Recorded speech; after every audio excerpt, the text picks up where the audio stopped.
Salut à tous les amis, j'espère que vous allez bien. On se retrouve donc ce lundi 29 décembre pour une nouvelle vidéo. J'espère que vous avez passé de agréables fêtes. N'hésitez pas comme d'habitude à mettre un petit like pour soutenir le travail. Aujourd'hui, on va parler un petit peu de pas mal de choses. Alors, évidemment, on va parler un petit peu de l'interview de Gavi qui est de retour devant la phase médiatique, on va dire, après une longue et longue blessure. Évidemment, il n'est pas encore de retour pour revenir et jouer. Donc, on va en parler. Il s'est exprimé par rapport à sa situation et plein d'autres choses. Il y a également des informations, actuelles mercato sur Marc-André ter Stegen, mais également le dossier donc du, défenseur central cet hiver. On va également évoquer rapidement les Global, Dubai Awards puisque le Barça a quand même raflé quelques trophées. Bref, installez-vous tranquillement. Juste avant, petit instant promotion, profitez de mon partenaire maillot pour accueillir des maillots répliques de bonne qualité. Je le rappelle, ce sont des maillots répliques. Vous pouvez avoir également des écharpes, des casquettes, des maillots vintage. Il y a vraiment de tout. Profitez-en, faites-vous plaisir et surtout, bah, faites plaisir également à des proches si vous le voulez. Alors, dans cette vidéo, comme je vous l'ai dit, on va débuter par l'interview de Gavi. Gavi qui s'est exprimé à Mundo Deportivo, donc ce matin. Il explique par exemple qu'il ne faut pas se relâcher parce que le Barça, certes, est bien avancé, par exemple en Liga, en étant leader avec 4 points d'avance sur le Real Madrid, mais que pour l'instant, ça reste encore une fois qu'un début de saison et que c'est les titres qui, à la fin, bah, seront importants. Donc il s'est expliqué également sur sa situation, post-blessure. Il explique, hein, Flick qui lui aussi avait subi de graves blessures lorsqu'il était joueur et donc il était assez reconnaissant car il lui demandait constamment des nouvelles, que c'était également la même chose pour Luis de la Fuente, le sélectionneur, donc de l'équipe, nationale. Il a également évoqué son objectif de revenir à 100 et d'être là pour la coupe du monde, donc l'été prochain. Il a expliqué que l'objectif numéro un, c'est de gagner des trophées, ce qui voudrait dire que la saison aura été top comme celle de l'année dernière.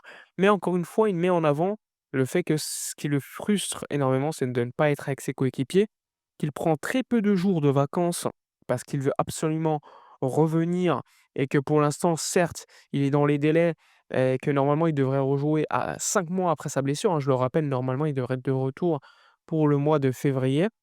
Donc le mois de février, soit mi-février, soit fin février, il devrait être dispo avec le groupe. Évidemment, on s'attend énormément à son retour parce que c'est un profil de joueur qu'on n'a pas forcément dans l'effectif, un mec qui va au charbon, un mec qui a du cœur, qui représente un petit peu cette, philosophie de jeu, du FC Barcelone aussi parce qu'on le sous-estime, mais il est également très technique, hein. C'est un joueur avec énormément de qualité.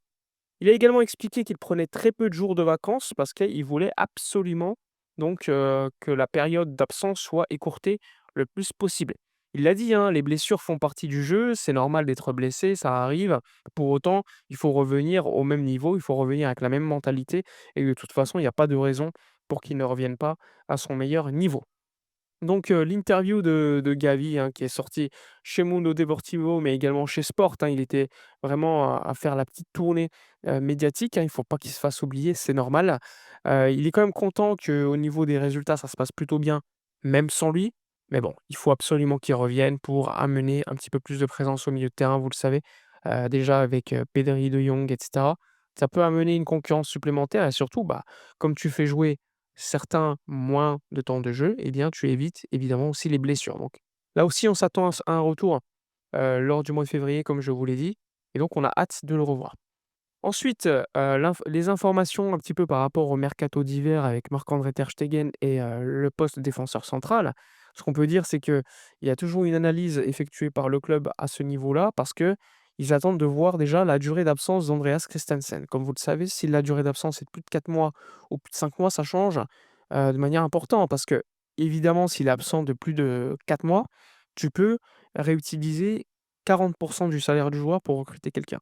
S'il est absent de plus de 5 mois, c'est 80 que tu peux réutiliser, ce qui est quand même beaucoup plus élevé et en ce sens, le club ne veut pas investir cet hiver au niveau d'un prix de transfert. Ils veulent véritablement, signer un joueur, en prêt. Donc pas de grosses dépenses prévues pour cet hiver. Malheureusement, pour l'instant, il n'y a pas encore, de priorité. Il n'y a pas encore de priorité, de joueurs qui convainc au niveau du staff, qui se disent: «Bon, en prêt, que le club peut, donc signer à court terme», sachant que les il y a des joueurs en prêt qui franchement ne sont pas au niveau. Donc, il y a des clubs qui ont des joueurs qui ne sont pas forcément désirables dans leur club, mais ils te demandent constamment des transferts à payer. Et donc forcément, ça met le club dans une situation compliquée. Pour l'instant, en tout cas, il n'y a pas eu de nom qui a été choisi pour être signé cet hiver en prêt de 6 mois.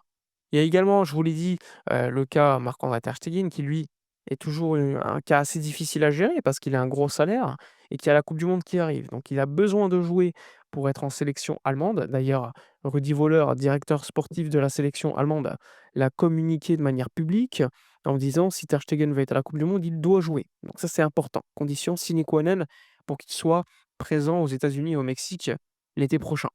Maintenant, il y a pas beaucoup de clubs qui sont comme disposés à l'acheter. Bon, le club, le Barça le sait, hein, il y a personne qui va l'acheter et donc il privilégie plutôt une option de prêt parce que le joueur a un salaire tellement élevé qu'aucun club va lui offrir, en fait, ce salaire. Et donc le club est déjà, disposé, à payer une partie du salaire pour que le joueur puisse partir et quand même économiser un petit peu. Il y a le club de Gérone en Espagne qui est intéressé, sachant qu'au niveau privé, ça peut être intéressant pour lui au niveau familial, puisque, sa famille est toujours à Barcelone, sa compagne est à Barcelone. Bref, c'est beaucoup plus facile d'aller à Gérone que de changer de pays ou d'aller dans d'autres clubs. Il y a également des clubs turcs qui étaient intéressés, des clubs anglais, mais vraisemblablement pour l'instant, aucun choix n'a été pris. Aucune décision n'a été prise. Il faut savoir que le joueur ne veut pas non plus, on va dire marcher, un peu pardonner son gros salaire, il veut quand même avoir de son argent et pour cela, le Barça va devoir également mettre la main, dans la poche pour financer une partie du salaire et ça, c'est quelque chose d'assez problématique sur le long terme. Mais on va pas se mentir, on s'y attendait vu le salaire du joueur, on parle de 20 millions d'euros bruts annuels. Là, c'est pour 6 mois, donc divisé par 2, ça reste un salaire élevé même pour des clubs, on va dire, de top niveau. Donc ça aussi, bref, c'est une situation qu'il faudra analyser en temps voulu et une décision devra être prise assez rapidement. Ensuite, je vous ai dit qu'il y avait les, Global Awards là un petit peu, hier qui se sont déroulés, donc à Dubaï avec des trophées remportés, hein, beaucoup de trophées. Il y a eu les trophées du meilleur attaquant donné à Lamine Yamal, du meilleur jeune en Espagne, U23 aussi.